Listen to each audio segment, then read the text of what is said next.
Hello everyone, welcome back to Red Dead Online with me, longclawvalyriansteel, where we always deliver.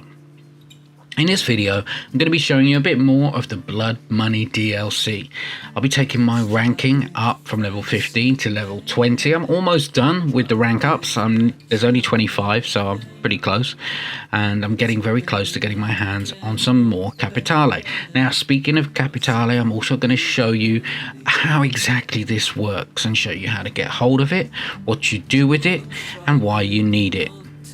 I'll also be showing you one of the new opportunities. This is different from the general blood money crime missions which you can do, and that it actually takes a little more to get access to these. And these are the missions which were mentioned to you in your opening cutscene with Guido Martelli. He mentioned talking about a senator who is corrupt that he wants to take down, and there is also some opportunity to steal some very rare diamonds and jewels, and that is what the opportunities are all about. These are a little bit more like heists. They take a bit more work and it's very exciting, so I'm going to be showing you that as well. I'll also be giving you lots of hints and tips on how to navigate this new DLC and showing you everything you need to know to make you the pro you want to be. So let's get into it and see how we get on. Don't forget to check out my channel for all the other content. Of course, we've got a brand new update coming for GTA Online. The trailer has just dropped today, and I'll be dropping a video a little later on. Let's get into this.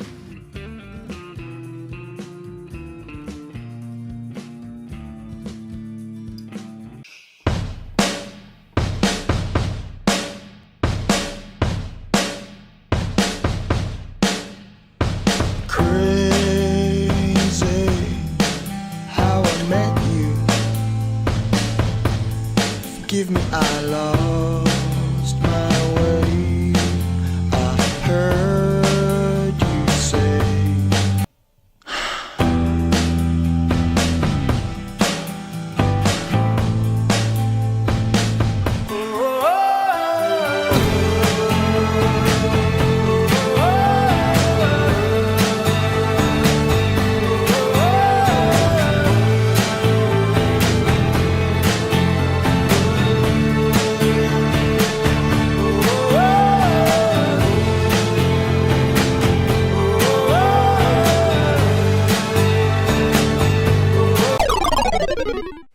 So first up, I want to talk about the hired gun kit. Now, this is available from any of the fences out there in the world, and it is mentioned in the initial cutscene that you need to go and purchase this to start it off, and I didn't do it straight away, but let me show you how this works. The hired gun kit costs 5 gold bars. That seems like a lot, right? So let me tell you what you get with this. The most important thing that you get with this is 10 Capitale rewarded back to you. You also get some ammunition and provisions as well, and I'll show you when I go back to my camp and collect this exactly what comes with that kit. It is worth doing. You do need the Capitale, and I'll come on to exactly why you need some Capitale of your own. Remember, you're doing these missions quite extensively. I've been doing them now for a couple of days, and you are collecting Capitale and delivering it to contacts that represent Guido Martelli. You don't take a lot of that Capitale yourself, but the Capitale is available for you, and there are Capitale stashes to be found in all of the missions, so don't forget to loot everybody you can, especially those characters of importance, and remember to also check any of the camps and for lockboxes where you will find Capitale as well. Capitale is actually stashed all over the world, so even in a random house that you might be just searching for collectibles, you may find some Capitale there. So why do you even need Capitale? Well, if you want to perform one of the opportunities in the game, you'll need Capitale as a currency to buy your way in. And yes, there are rewards that you get for doing so.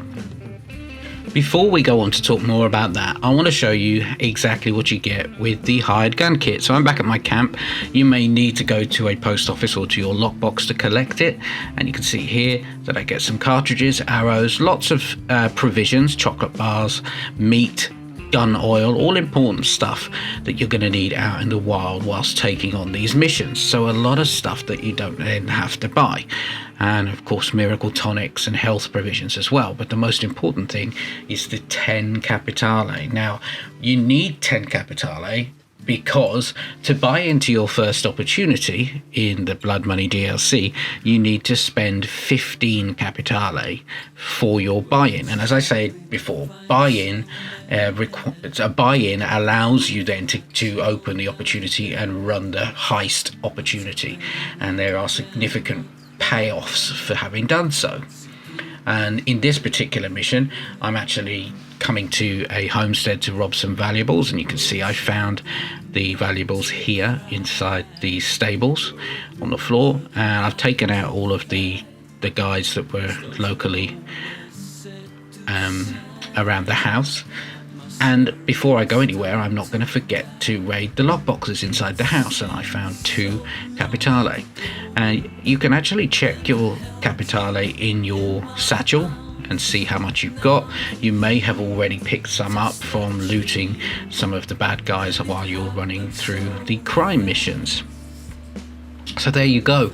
Don't neglect your Capitale. It's not obviously explained throughout the introduction of this DLC, but it is an important part of it. And without collecting the Capitale, and I'll be honest, I went through many of the initial missions and didn't even collect any Capitale because I wasn't necessarily looting some of the bad guys that I'd taken out or even checking the houses. So once you go back to one of your contacts, click on the RB button and you'll see any of the opportunities, and it shows how much Capitale you're going to need to pay out. For me, the first one I had is this mission here, where you're going to try and get your hands on a ruby diamond, I think. So these are much more meaty missions. In particular, it's very much like a legendary bounty. Think of these like in the terms of the Bounty Hunter DLC, you have standard bounty missions and then you have legendary bounty missions, and these are very much like that.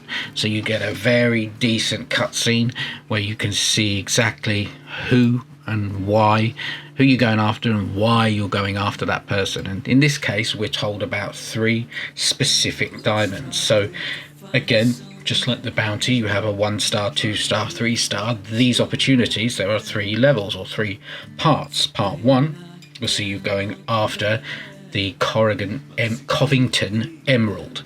This is an emerald which has been out in the market for some time, and of course your new contact, the Italian Guido Martelli, is looking for this. So once you've seen the cutscene, you're then put in a situation where you can approach your given target or your given location, and the rest is up to you. In this case, I need to visit Saint Denis train station and try to board a train, and you can obviously ride up and go straight in heavy through the main gates, or try to be a bit more sly and find a covert approach.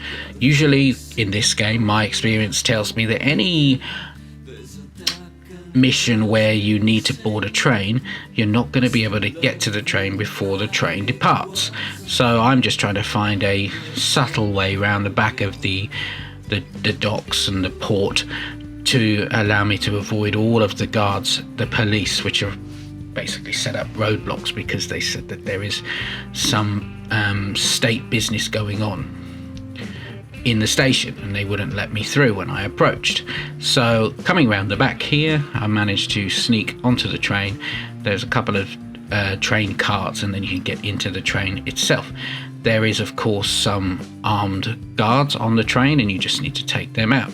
You can see how many bad guys are here. These are not easy, and remember, this is level 1 of 3 or part 1 of 3. Take out anybody that is in your way, and be aware that on the train is a mounted Maxim gun, and that will shred you to pieces if you don't take out the guy wielding it. Use the cover to get around the train and just head towards the lockbox or the chest which you're actually looking for. And it is as simple as that. For this particular mission, there was just one location on the train, one lockbox, no targets. I find some of the missions where you need to take a target off the train, and you'll know what I mean if you've done any of the legendary bounty missions. And there's also a blood money crime mission where you have to take a contact off the train, and I'll show you that in another video probably tomorrow.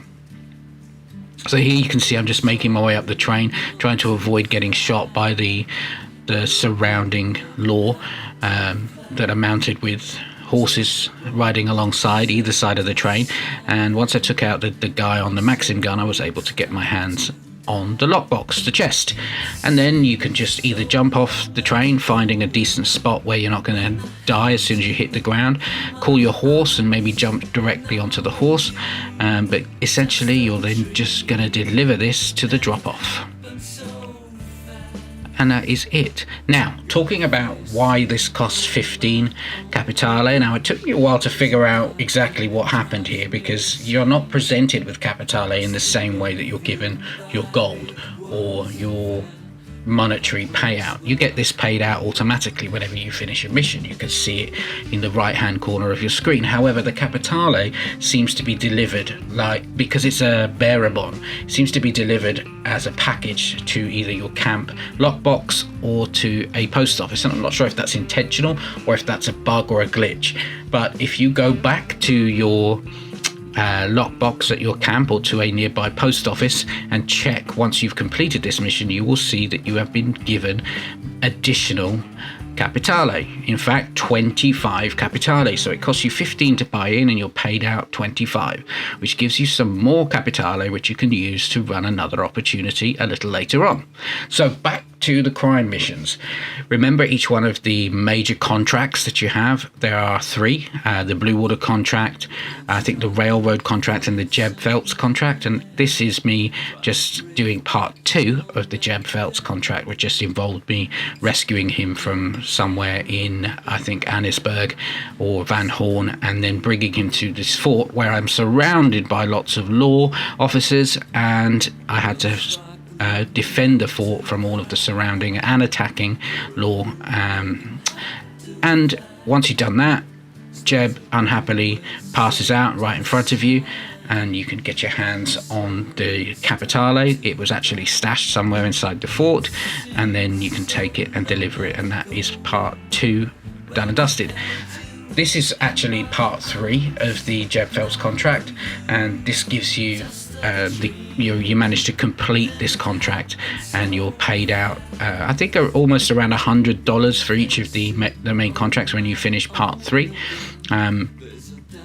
It's actually possible for you to replay these missions just like the story missions for the Moonshine business, and they are a lot of fun, and they actually pay out more money, more gold. And once you're ranking up, so you will notice I'm getting closer to rank 20, you start to get bonuses, XP boost bonuses, and I talked about this in my video yesterday where I reached a 15% XP boost.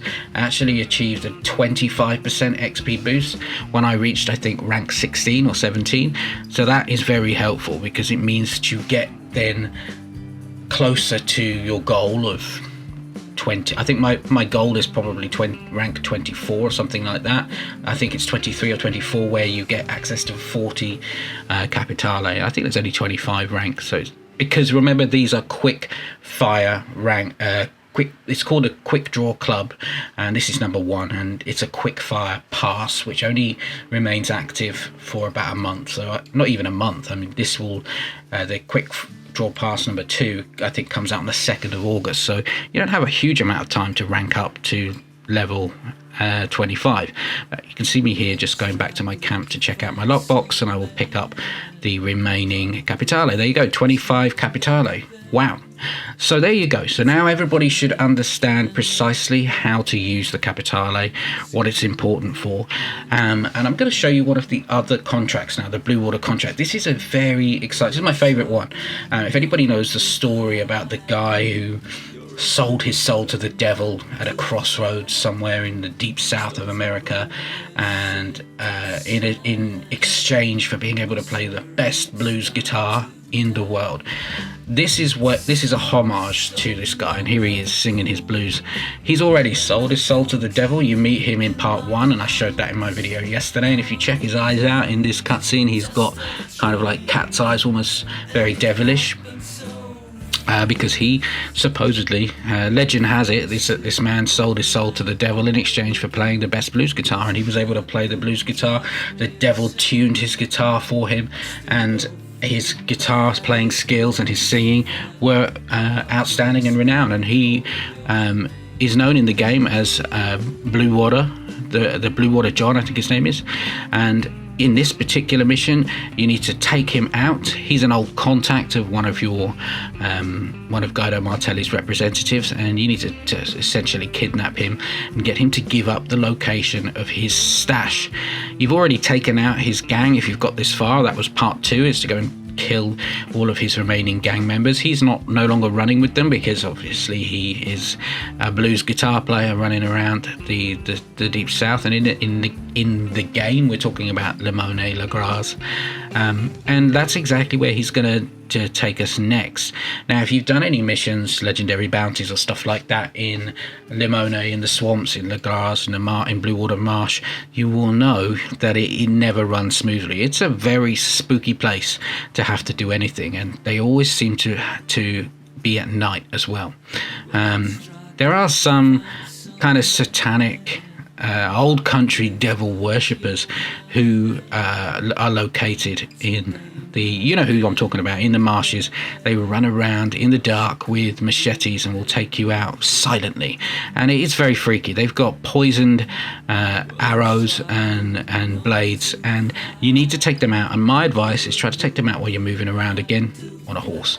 Just makes it a lot easier. If you are on the ground, try and run away from the camp or wherever it is you need to be, and put your back to the river where they cannot attack you from behind, and you get a better chance of taking them out, because they will surround you pretty quick, and you can easily become outnumbered. And as you know, with a machete, it only takes one swipe of a machete and you are out of it. Once you've taken out everybody, you can then get John, and he will take you to the final location where the map and the stash have been hidden. And then you get to see this very cool cutscene. Seems that even though you're hogtied in Blue Water, John is out of there. He's gone. He's singing his blues and he's wandered off. Somehow he escaped, because of course the legend of Blue Water John precedes us, and he's running around singing his blues, and nothing you do is going to stop that.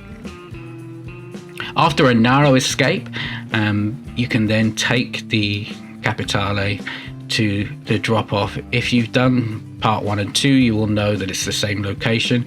It's a contact of Guido Martelli that's waiting for you at the end of each of these 3 parts of the mission, and then that will conclude your business. And then you can go ahead and start this again and play it again if you want to, practice it. And I will do a video for each of the 3 contract missions on my channel and show exactly how I do it without sort of editing it out. I've had to sort of keep it quite short, because I don't want the video to go on and on.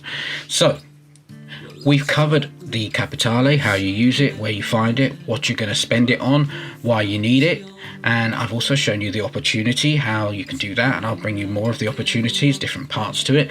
And I've also shown you exactly how I've been ranking up and some of the rewards that you get for ranking up in this game. So this is a very exciting DLC, and I'm really enjoying it. Let me know what you think about this, and I'll bring you the rest of my rank up journey tomorrow. So it hasn't taken me that long to rank up, and you can see there are just 25 levels. As I said, it's a quick pass, and the whole point of this is that you can get access to exclusive content and rewards, and it's going to be refreshed very quickly after just a few weeks, so no one gets too bored. So let me know what you think about this, and I'll be back very soon.